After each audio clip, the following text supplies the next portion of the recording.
जिस परमात्मा की महिमा वेद सुनाते हैं वो परमात्मा है, वो कंप्लीट गॉड है, वो पूर्ण परमात्मा है। और वो लीला क्या करता है ये भी वेद बताते हैं।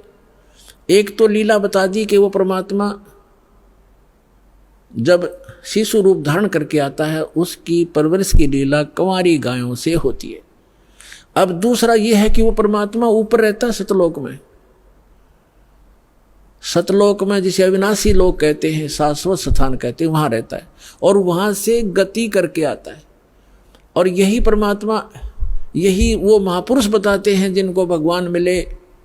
जैसे आदरणीय रामानंद जी ने कहा कि दोहू ठोर है एक तू, भया एक से दो, गरीबदास हम कारणे तुम आए हो मगजो। जैसे तुलसीदास जी ने लाखों वर्ष पहले घटित रामायण अपनी भाषा में चौपाइयों में लिख दी, ऐसे ही आदरणीय गरीबदास साहिब जी ने गांव छुड़ानी वाले ने परमात्मा प्राप्त होने के उपरांत उनसे प्राप्त उस स्पिरिचुअल नॉलेज में क्या लिखा है अपनी छाप लगाकर महिमा बता रही है परमात्मा की। जैसे स्वामी रामानंद जी की और कबीर परमेश्वर जी की जो वार्ता हुई उस समय प्रत्यक्ष दृष्टा की तरह बताई है। गरीबदास जी इसलिए इसमें नाम आता है कि गरीबदास जी ने तुलसीदास जी की तरह परमात्मा, क्योंकि तुलसीदास जी केवल 3 लोक के भगवान के उपासक थे, वहीं तक सीमा थी उनकी बताने की। और ये गरीबदास साहिब जी परम अक्षर ब्रह्म के उपासक थे, उनके भेजे हुए महापुरुष थे, उनसे परिचित थे।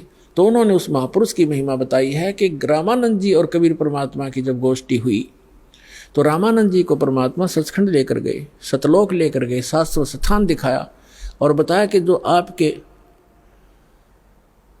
यजुर्वेद अध्याय नंबर 40 के मंत्र नंबर 17 में लिखा है कि वो परमात्मा तो गुप्त है, प्रोक्ष है और वही परम अक्षर ब्रह्म है, सबका धारण पोषण करता है। गीता अध्याय नंबर 18 के श्लोक नंबर 62 में, गीता अध्याय नंबर 15 के श्लोक नंबर 4 में जो बताया स्थान, वो ये स्थान है और मैं स्वयं परमात्मा हूँ। हम ही अलखला हैं कुतुब गोस और पीर, गरीबदास खालिक दनी हमरा नाम कबीर। ए स्वामी सृष्टा में और सृष्टि हमारे तीर, दास गरीब अधर रहूं ऊपर बसता हूँ और अवगत सत कबीर। मैं हूँ वो परमात्मा, ऊपर रहता हूँ। फिर वो दिखाया सचमुच। तब रामानंद जी ने कहा था कि दोहू ठोर है एक तू और भया एक से दो, कह गरीबदास हम कारणे तुम आए हो मगजो। मगजो माने सफर करके वहां से चल कर आए हो। आदरणीय गरीबदास साहिब जी ने कहा कि अजब नगर में ले गए हमको सतगुरु आन और जल के बिंब अगाध गति वहां सूते चादर तान। गरीबदास साहिब जी ने कहा कि अलल पंख अनुराग है सुन मंडल रह थीर, सुन में रहते हैं परमात्मा सथिर और दास गरीब उधारिया मुझे सतगुरु मिले कबीर। अनंत कोट ब्रह्मांड का एक रति निभार और सतगुरु पुरुष कबीर हैं ये कुल के सिरजनहार। हम सुल्तानी नानक तारे दादू को उपदेश दिया, जात जुलाहा भेद नहीं पाया, वो काशी माए कबीर हुआ। अब इतने प्रमाण उन महापुरुषों के हैं जिन्होंने भगवान को देखा। उन्होंने ये बताया कि वो परमात्मा ऊपर रहता है और स्वयं भी परमात्मा खुद कहते मैं वहां ऊपर रहता हूं, अवगत सत कबीर दास गरीब अधर बसूं, ऊपर रहता हूं मैं। और वहां से तुम्हारे लिए हम ये आते हैं। अब वेद भी क्या बताते हैं, वेद क्या बताते हैं? यदि वेद भी यही बताते हैं कि वो परमात्मा ऊपर रहता है, शरीर आता है, वहां से गति करके आता, अच्छी आत्माओं को मिलता है, तो हम भगवान को पहचान लेंगे। अभी तक तो हमने श्री राम श्री कृष्ण आदि इन महापुरुषों को भगवान इसलिए मान रखा था, इनके पास हथियार थे, सिद्धियां थी। इन्होंने, किसी ने कंस मार दिया, किसी ने रावण मार दिया।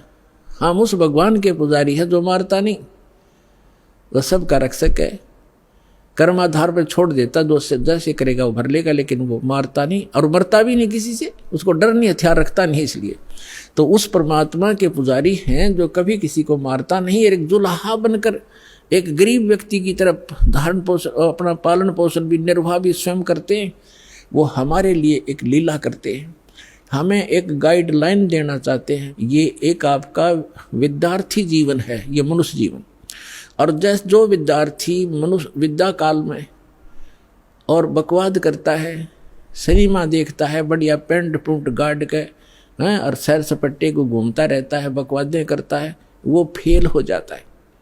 विद्यार्थी को विद्यार्थी की तरह रहना चाहिए, सब सिलेबस पूरा करते रहना चाहिए और अपना सिंपल ड्रेस जो हो सिंपल सी अपना रखनी चाहिए और उद्देश्य नहीं भूलना चाहिए। तो हम सभी अपना उद्देश्य भूलकर जिसको भी मानव शरीर प्राप्त है, 2 प्रकार से मानव शरीर प्राप्त होता है, आपको बता ही दिया। एक तो पूर्व जन्म के शुभ संस्कारों से मानव शरीर लगातार कई जन्म भी हो सकते हैं, और एक केवल 84 लाख योनियों को भोगने के बाद टर्न वाइज मिलता है, यानी नंबर पे वो एक मिलता ही मिलता है। तो उसी पर आज सत्संग उसी पर चल रहा है। अब लास्ट में इसका निष्कर्ष थोड़े ही शब्दों में निकाल देंगे। तो हमारा मूल उद्देश्य इस मनुष्य जीवन का क्या है? जैसे एक विद्यार्थी का विद्या प्राप्त करके और जो उस यूनिवर्सिटी में विद्यालय में जो वो मेहनत कर रहा है, स्टडी कर रहा है, उसका किया हुआ फल उसको फील्ड में मिलेगा। जैसे कोई डॉक्टरी कर रहा तो उसी सुविधा को वहीं खोजता रहा स्टडी काल में, टाइम में, विद्या काल में, तो बच्चा फेल हो जाएगा, उसको कुछ नहीं मिलने का। तो वो जो वहाँ जैसे इंजीनियरिंग कर रहा है बच्चा, तो इंजीनियरिंग जो करके उस अपने फील्ड में जाएगा, वो सुविधाएं वहाँ की किए हुए कि वहाँ मिलेगी उसको बाहर जा करके।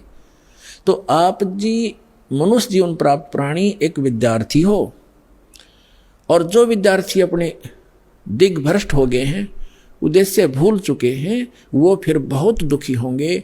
जैसे एक समय ये दास एक जूनियर इंजीनियर था, वहीं पर हमारे महकमे का कार्य भी चल रहा था और वहीं पर रोड का कार्य भी, B&R का कार्य चल रहा था।